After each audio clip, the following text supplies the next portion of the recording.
Hello বন্ধুরা, Shweta village food cooking চ্যানেলে আপনাদের সবাইকে স্বাগত জানাচ্ছি। আশা করছি আপনারা সবাই খুবই ভালো আছেন আর সুস্থও আছেন। তো বন্ধুরা, এখন তো শীতকাল, আর শীতকালে বিভিন্ন ধরনের পিঠে খাওয়া হচ্ছে। তো আজকে আমি দুধ পুলি বানাবো, যেটা খুবই জনপ্রিয় একটা পিঠে। এটা কিন্তু সবাই বানাতে জানেন, তবে আজকে আমি চালের গুঁড়ো দিয়েই বানাবো। তো বন্ধুরা, আজকে আমি পিঠেটা যেমনভাবে বানাবো, এইরকমভাবে আপনারা যদি বানান, এই ভিডিওটা দেখে যদি বানান, তাহলে কিন্তু পিঠেটা শক্ত হয়ে যাওয়ার ভয় থাকবে না, বা ভেঙে যাওয়ারও ভয় নেই। দুদিন পর্যন্ত কিন্তু এইরকম নরম তুলতুলে থাকবে। আর শুধুমাত্র পিঠেটা কিন্তু চালের গুঁড়ো দিয়েই বানাবো, আর খেতেও কিন্তু ভীষণ ভালো হয়। পিঠের রেসিপিটা শেষ পর্যন্ত দেখার জন্য আপনাদের সকলের কাছে অনুরোধ রইল। আশা করি এরকমভাবে দুধ পুলি বানানোটা আপনাদের ভীষণ ভালো লাগবে, আর আপনারা যদি এইরকমভাবেই বানান, তাহলে আপনাদেরও পিঠে কিন্তু এতটাই নরম আর তুলতুলে হবে। চলুন তাহলে বানিয়ে ফেলা যাক। তো প্রথমে আমি পিঠের জন্য পুরটা বানিয়ে নেবো। তো নারকেলের দিয়েই পুরটা বানাবো। আপনারা যে কোনো কিছু দিয়েই, সন্দেশের পুর, কাঁচাগোল্লার পুর, যে কোনো কিছু পুর দিয়েই কিন্তু পিঠেটা, ক্ষীর দিয়েও কিন্তু বানাতে পারবেন। তো একটা নারকেলকে হাফ অংশ পুড়ে নিয়েছি, আর দিয়ে দিলাম খেজুরের গুড়। পুরটা কিন্তু খেজুরের গুড় দিয়েই বানাবো। আপনারা এখানে গুড়ের বাতাসা, চিনি, যে কোনো কিছু দিয়ে বানাতে পারেন। তো পরিমাণ মতন গুড় দিয়ে নিয়েছিলাম। তো একটু নাড়াচাড়া করলেই কিন্তু আস্তে আস্তে শুকনো শুকনো আর আঠালো মতন হয়ে যাবে। তো দেখুন, আর এটা কিন্তু কড়াইটা বেশি আগুন হয়ে যাচ্ছে এরকম না, একটু ধোঁয়া হচ্ছে বলে ওই যেরকম ওরকম মনে হচ্ছে।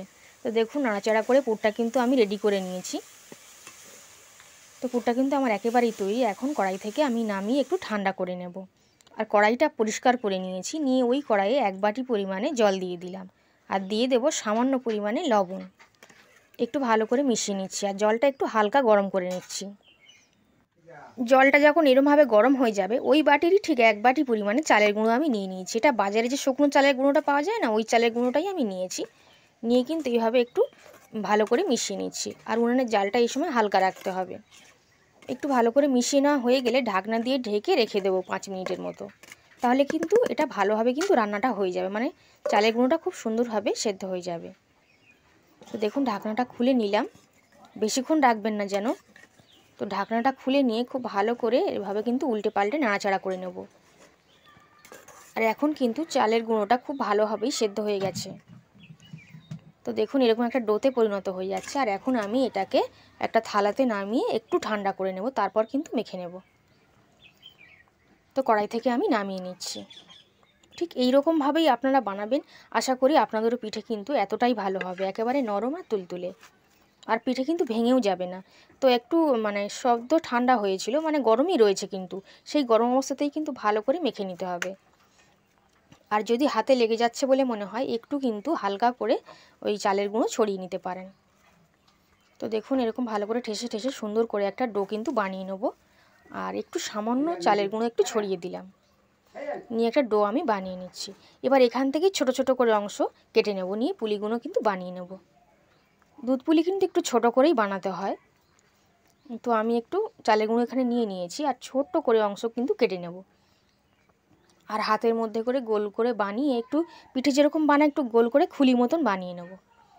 একটু চালের গুঁড়ো দিয়ে নিচ্ছি, নিয়ে একটা খুলি মতন বানিয়ে নিচ্ছি, পুরটা ভরবো তো সেই জন্য। তো আমি পিঠেগুলো কিন্তু একটু ছোট ছোট করেই বানাবো। আপনারা সাইজটা একটু কম বেশি করে নিতে পারেন। আর এখানে কিন্তু নারকেলের পুরটা আমি দিয়ে নিয়েছি। পুরটা ততক্ষণ কিন্তু ঠান্ডা হয়ে গেছিলো। পুরটা একটু বেশি করেই দিলাম, আর এভাবে একটু চেপে দিতে হবে। দিয়ে উপর থেকে কিন্তু একটু মুড়ে দিতে হবে। আপনাদের কাছে যদি কোনো রকম ডাইস থাকে, সেভাবেও বানিয়ে নিতে পারেন। আমার কাছেও রয়েছে, কিন্তু এই মুহূর্তে পিঠেগুলো ছোট বানাবো, তো ডাইসটা একটু বড় আছে, তো সেই জন্য। আর সবসময় দুধ পুলি একটু ছোট করেই বানাতে হবে, দুধের মধ্যে সেদ্ধ হবে তো সেই জন্য। আর এভাবে দুটো কোণ ধরে মুড়ে দিচ্ছি। আমি এখানে কোনো ডিজাইন করছি না, এমনি সাধারণ যেভাবে পিঠেটা বানানো হয় সেরকমভাবেই বানিয়ে নিচ্ছি। দেখুন, একটাকে কিন্তু রেডি করে নিলাম, আর একটা প্লেটের মধ্যে রেখে নিচ্ছি। তো এইরকম ছোট ছোট অংশ কেটে নিয়ে কিন্তু পুলিগুলোকে বানিয়ে ফেলবো। তো আমি যতটুকুনি বানাবো 1 বাটি থেকে, তো মোট আমার অনেকগুলোই তৈরি হয়ে যাবে। তো আপনারা একটু বেশি করেই বানাতে পারেন, বাড়িতে সবাই একসঙ্গে খেতে পারবেন। আর 1 দিন 2 দিন রাখলেও কিন্তু পুলিগুলো শক্ত হয়ে যাবে না কোনো রকমে, তার কিন্তু ভয় নেই। তো আরও একটাকে কিন্তু বানিয়ে নিচ্ছি। তো এইরকমভাবে সমস্ত পুলিগুলোকে বানিয়ে নেব, তারপর দুধে সেদ্ধ করে নেব, নিলেই কিন্তু কমপ্লিট হয়ে যাবে। তো দেখুন, এরকম সামান্য একটা সহজ ডিজাইন কিন্তু করে দিচ্ছি। আপনারা যেমন ডিজাইন পারবেন তেমন করে দেবেন, কোনো অসুবিধা নেই, এতে স্বাদের কোনো পরিবর্তন হবে না। তো এরকমও আরেকটা কিন্তু বানিয়ে ফেললাম। তো দেখুন বন্ধুরা, সমস্ত সব পিঠেগুলো বানিয়ে নিয়েছি। আর এখানে আমার মোট 15টা পিঠে হয়েছে। আমি এইরকম সাইজ করেই বানিয়েছি, আর দেখতেও সুন্দর লাগছে বেশ। এখন তো 15টা পিঠে বানিয়েছি। আর এই সময় কিন্তু দুধটাকে আমি বসিয়ে দিয়েছি। তো ওই কড়াইটা ভালো করে ধুয়ে কিন্তু আমি 1.5 লিটার মতন গরুর দুধ দিয়ে দিয়েছি। আপনারা কিন্তু অন্য যে কোনো দুধে কিন্তু বানাতে পারবেন। দুধটাকে খুব ভালো করে ফুটিয়ে নেব প্রথমে। আর 3টে এলাচকে ফাটিয়ে আমি দিয়ে নিলাম। এলাচের যদি ফ্লেভারটা না পছন্দ হয় তো কিন্তু নাও দিতে পারেন, তবে দিলে কিন্তু খেতে বেশ ভালো লাগে। তো দুধটাকে 10 থেকে 15 মিনিট একটু ভালো করে ফুটিয়ে নিচ্ছি। এভাবে হাই ফ্লেমে রেখে কিন্তু একটু ফুটিয়ে নেব। আর এই সময় আমি গুড়ের বাতাসা দিয়ে দেবো। গুড় দিলে কিন্তু দুধটা কেটে যাওয়ার ভয় থাকে, তো সেই জন্য আমি গুড়ের বাতাসা দিয়ে দিচ্ছি। এখানে আমি 150 গ্রামের মতন গুড়ের বাতাসা দিয়েছি। আপনাদের যদি মিষ্টিটা একটু কম বেশি লাগে তো আপনারা সেরকম অনুযায়ী দেখে নেবেন। মিষ্টিটা দেবেন আর একটু চেক করে নিতে হবে। গুড়ের বাতাসা দিলে কালারটাও সুন্দর আসবে, তো সেই জন্য চিনি দিয়েও বানাতে পারবেন, কোনো অসুবিধা নেই। আর গুড় যদি দিতে চান তাহলে সবার শেষে দিতে হবে। গ্যাসের জাল বা উনানের জালটা হালকা রেখে দেবেন, তাহলে নয় কিন্তু দুধটা কেটে যাবে। তো দেখুন, কথা বলতে বলতে দুধটা খুব ভালো করে ফুটিয়ে নিয়েছি, আর অনেকটা কিন্তু আগে থেকে কমেও গেছে। তো এই সময় আমি পুলিগুলোকে দিয়ে দিচ্ছি। যেহেতু পুলিগুলো আগে থেকেই সেদ্ধ করা রয়েছে এবং অনেকটাই রান্না করা রয়েছে, তাই বেশিক্ষণ কিন্তু প্রথম থেকেই দিয়ে দেওয়ার দরকার নেই। পুলিগুলোকে বেশি রান্না করলে এই দুধের মধ্যে কিন্তু ভেঙে যেতে পারে বা শক্ত হয়ে যেতে পারে, ঠিক আছে? তো সেই জন্য কিন্তু একটু পরেই দিতে হবে। আর দিয়ে কিন্তু একটু নাড়াচাড়া করে নেব, নিয়ে ঢাকনা দিয়ে ঢেকে 10 মিনিট মতো রান্না করব। তো এখন ঢাকনা দিয়ে ঢেকে দিলাম। তো বন্ধুরা, এখন 5 মিনিট হয়ে গেছিলো। তো 5 মিনিটের মাথায় ঢাকনাটা খুলে নিয়েছি। নিয়ে কিন্তু একটু নাড়িয়ে দিতে হবে, কারণ আমার কড়াটা একটু পাতলা আছে। আর এইভাবে পিঠেগুলো কিন্তু একটু নাড়িয়ে দিতে হয়, যাতে একে অন্যের গায়ে লেগে না যায় বা তলা থেকে ধরে না যায়, তখন কিন্তু পিঠেটা খেতে ভালো লাগবে না। আর যখনই পুলি পিঠেটা এভাবে দুধের উপর ভেসে উঠবে, তখনই বুঝবেন পিঠেটা আপনার খুব সুন্দরভাবে কিন্তু রেডি হয়ে যাচ্ছে। পিঠেগুলো যখন ডুবে থাকবে তখন কিন্তু অনেকটা জাল করতে হবে। যদি উপরে ভেসে ওঠে তাহলে বুঝবেন পিঠে কিন্তু ভালোভাবে রেডি হয়ে যাচ্ছে। তো আরেকটু ঢাকা দিয়ে নেব, আর তখন কিন্তু দুধটা আর একটু কমে যাবে। দেখুন, আরও কিছুক্ষণ পর দেখাচ্ছি, আরও 2 থেকে 3 মিনিট পর দেখাচ্ছি। এখন দেখুন পিঠেগুলো সব উপরে ভেসে উঠেছে। খুব ভালো করে পিঠেগুলো কিন্তু সেদ্ধ হয়ে গেছে। এখন কিন্তু 10 মিনিট মতন হয়ে গেছিলো। এর থেকে বেশি রান্না করলে পিঠেগুলো কিন্তু শক্ত হয়ে যাবে। আর একটা পিঠে আপনার যদি অসুবিধা হয় একটু চেক করেও নিতে পারেন। এখন পিঠেগুলো খুব সুন্দরভাবে রেডি হয়ে গেছে।